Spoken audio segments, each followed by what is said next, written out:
located in the wreckage, but I do not have the addresses on all of these people yet. They're retrieved from the wreckage of the J.C. Penney building, and both of these bodies were outside the building. They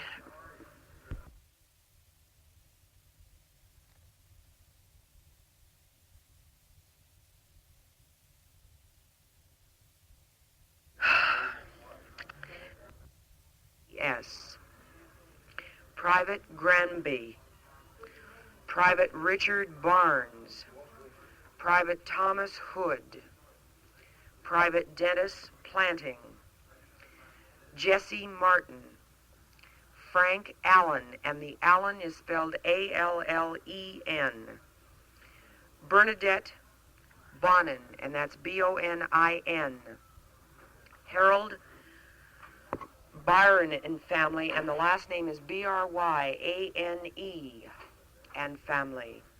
Earl Bird, and Bird is spelled B-Y-R-D. Daniel Clevenger, David Davenport, Joey David, Shirley Hawkins, Florence Hobbs, H-O-B-B-S, Sharon Holly, H-O-L-L-Y. No first name, Mrs. Juniman, J-U-N-I-M-A-N. John Kelly. Marble Lee, last name spelled L-E-E. No first name on this next one either, Mrs. Lund. Mr. and Mrs. Mathod, and the last name is spelled M-A-T-H-O-D. Byron Meeks, M-E-E-K-S. Alan McGregory. Mrs. Nema, and the last name is N-E-M-A. Dorothy Page. Sid Peterson, and the Peterson is spelled P-E-T-E-R-S-O-N. Anne Mae Pumbly, P-L-U-M-B-L-E-E. Anne Mae Pumbly. Angie Poles. Johnny Rhodes. Glenna Spyman, and the last name S-P-I-E-M-A-N. Louis Wagner. Dick and Joe Whiteman, W-H-I-T-E-M-A-N. Sid Wolcott. Mrs. Robert E. Hall. Stan Christensen.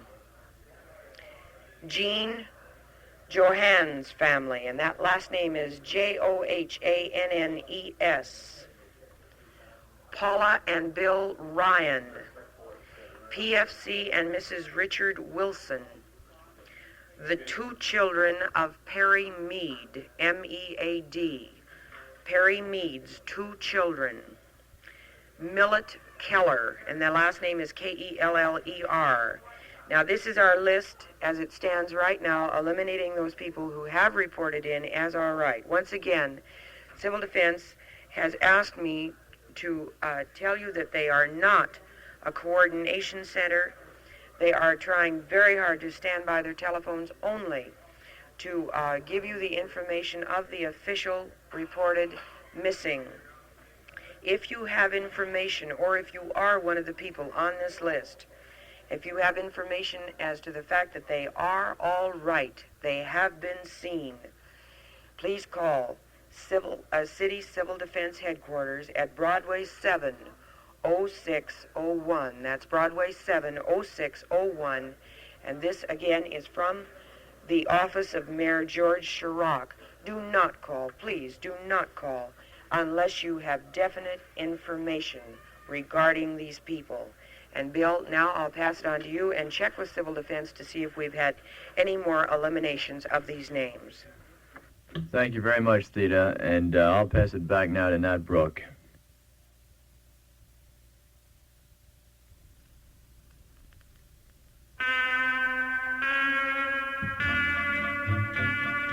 This is the Kenai camper calling Don Hill.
Okay, Val, you have heat, light, and water. All right. Anything else to add to that? Oh, okay. Well, thank you. All right. Just had a call here from Val McClure, Anchorage YMCA. They have a snack bar that's open 24 hours at the Y. There's no charge, especially for the military and the disaster workers. They can house 65. Right now, they can take a family of 2 and 9 women. They have heat, light, water, etc. Well, fine. We want to thank you, Val, for that information. Are you standing by there, Bill, with some information you wish to transmit to us now? Nothing at the moment, Nat. We're awaiting further confirmation from the Civil Defense on the list that Genie has in her possession in there, and as soon as we get that, we'll... Were you in that 25-foot Owens or whatever it was? Dr. Starr and myself. Dr. Starr, last night the county bidders were asking about Dr. Starr, and they knew that he was down there with his brand new boat, and you rode it out in Thumbs Cove, I understand. That's correct. Come on over up to the microphone here. Let's talk with you, because this is the first action. Could you tell us, first of all, where you were when the quake struck, if you knew? We were in Thumbs Cove at the time the quake struck. Were you anchored there? No, thank God. That's one thing that saved my life. The prop had got fouled up with the anchor line, and I had just cut the line when the quake hit. Dr. Starr was on the shore skinning out a seal, and the boat started skipping up on the water, and I thought my prop had fouled and was causing the boat to vibrate. However, then all of a sudden I saw the entire beach in Thumb Cove just disappear, about 2 feet behind Dr. Starr, who was running up by the barges in Thumbs Cove. Yes. And he was running up the beach, and that was the last I saw of him for an hour, because at that time there were tidal waves coming from both sides of the cove, like a huge wave you'd see in Hawaii with the comber, the waves looking over. And I don't know how I did it, but I managed to get the boat turned away from the wave so I could ride it out. And then the avalanche from the mountain on the end of the cove came down, and I thought it was white water, because all I could see was this big, huge white wall. And I think that's, again, what saved my life, because I think the avalanche hit and flattened out the waves, and it filled the boat up with snow and everything, but I was just on the outside of the main slide, so I didn't get hit by any rocks or anything. And the water was seething and boiling and just going back and forth. It would rise 30 and 40 feet. And I couldn't see how Merritt Starr got out alive, so I dashed out to around the point where the lighthouse was on the Thumb Cove point, and I saw 2 fellows in a skiff racing for Seward, and I turned to look at Seward, and all I could see was a mass of flames. I hailed the 2 fellows in the skiff and asked them if they could help me go in and search for Dr. Starr, and they said they had families in Seward, that they couldn't help me. They'd go in, but they'd send word if there was anybody left, because at that time it looked like Seward was wiped out, and we didn't know. But we'll say that that was the last we ever saw of those 2 fellows. We think they got caught by another tidal wave later on. They were in a small skiff, you say? Yes. They should have come aboard your boat, apparently. Well, they didn't want to. Yeah. Apparently they should have. Well, then what did you do from there? Well, I probably in a semi-state of shock. I didn't know what to do. I knew that I had to get back and try and get Merritt, so I went back into Thumbs Cove and started hollering for him.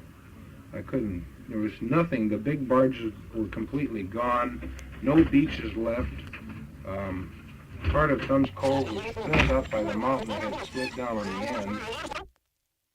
Woods that were still standing, and the water was going up to the top of the tree. But I finally heard a shout, and Merritt Starr was up in a tree where he was at, and then it would go down.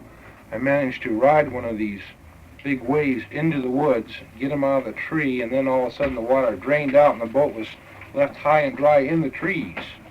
But we got on the boat and the wave came back in and picked us up, threw us back out into the cove, and the motor was still running, so we got out in the middle of Resurrection Bay. Then we headed for Seward. On the way in, we saw the Standard Oil tanker. We went over to the tanker and hailed them, and they told us to get away because they were leaking gas. And they were the people that sent word by wireless to, I believe, Seattle, and gave the report that Seward was half wiped away by the quake and the other half on fire, and that's what it looked like, and that's why they said This was the report which got changed to Anchorage, of course. The report that came out that we heard about in the papers picked up in Seattle, where that Anchorage had been wiped out and was a fire and was a ball of fire. This was they changed the name of the city. We also received some reports or some inquiries from as far away as San Antonio, Texas, on what the condition of the town of Seward was, and we gave them what we knew. But it must have been quite a sight. From that point, where did you go from there? Well, we went into Seward to try to break through the flames because we wanted to land. We wanted to get off the water. Our boat was pretty small, and there was a lot of debris in the water, burning oil, and we didn't think we could last out. We were both wet because at one time there, I forgot about that part. We were both knocked off the boat into the water, and we climbed back onto the boat from the water, so we were soaked. And we were cold, and we tried to get in, but we couldn't. So we went back to the tanker, and they shooed us away because they were leaking gasoline, and they were afraid that they might explode at any minute, and the captain advised us to ride it out, which we did do. We rode it out in the bay. We watched Seward burn all night long, and it was quite a sight. As far as the eye could see, there was nothing but flames. The flames would rise to, I imagine 300-400 feet in the air, plus the smoke was rising at least 800-900 feet in the air. It was really something. Well, Go ahead. Well, we rode it out, and that morning at daylight, we went in, and there was no landmarks. We were looking for the small boat harbor, thinking that the rock jetties would still be there, but there was nothing but mud flats. We went down to the lagoon and got in and tied our boat up to the railroad tracks, and without thinking, we had wondering if the train was going to run over our anchor rope. And of course, we looked down the track. There was no bridge, no nothing. And then we saw just what did happen to Seward. There were the big fishing boats, maybe 10-ton boats, tossed way up on the shore, way up in the woods by the airstrip. Tank cars. It was just fantastic. Nobody can just imagine what it looks like until they see it. But the people at Seward were picking themselves up, starting to organize, and we went up to the hospital and they fed us. They were trying to set up communications, and they only had a marine radio that just had the marine frequency and one small national transmitter, and that's all they had. And as far as I know, that's all they have now for communications. Yes. Well, we stayed at the hospital, and there, of course, there were some more sharp quakes, but that hospital up there just rode it out like a champ. Now we flew over. I flew over about 3 or 4 o'clock yesterday afternoon, and we saw you patrolling back and forth in front of the airstrip and the mud flats up in there. Were you looking for bodies or debris or things of that type? No, we weren't too good a shape. We turned our boat over to the city of Seward, and they evacuated. They used our boat to take a wounded man off the tanker to the hospital. I see. And they were using it as a shuttle boat. And as I say, we turned the boat over to civil defense there in Seward, and they were the ones that were patrolling and looking for bodies. You and the tanker were the only boat we saw. And when I knew that Dr. Starr had a new boat and he was down there, and we figured that, well, that must be who it was or whose boat it was. The only boat in the entire area besides the tanker, which operative. How did you get back here? Did you fly back here? Yes, we came in with the Corps of Engineers. They came in to inspect the damage, and then when their team flew out, they took us with them. I see.